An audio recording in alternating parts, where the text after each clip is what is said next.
Hi, Dr. Mike here. I talked a little bit about Ehler Danlos Syndrome and some of the complications.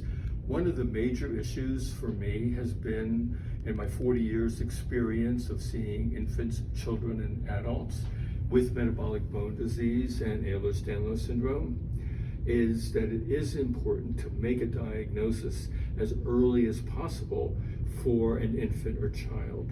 It's been argued that you can't make a diagnosis in an infant, in fact, not in a young child until they're 5 years of age.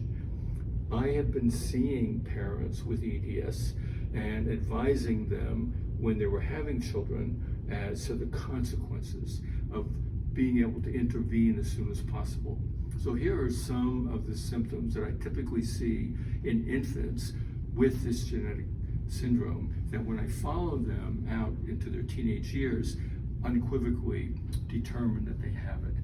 One of the first is that when these infants are being picked up, their joints click. Another is that they're constantly spitting up. And the reason for that is that they have what's called gastroparesis, where the stomach is blowing up like a balloon, and then they have to collapse it and they wind up spitting up. And so I usually recommend smaller size feedings multiple times a day to get the same number of calories. Another issue is that they can bruise easily, so it's important as they begin to crawl and walk is to protect their head so that they don't wind up having bleeding in the head, which can have very serious consequences.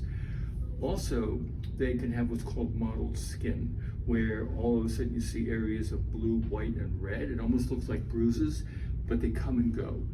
And it turns out that that is associated with what we call dysautonomia.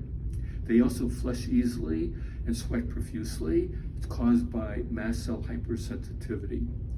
And so many of these different symptoms really need to be recognized as early as possible in life, and then when necessary to appropriate intervene.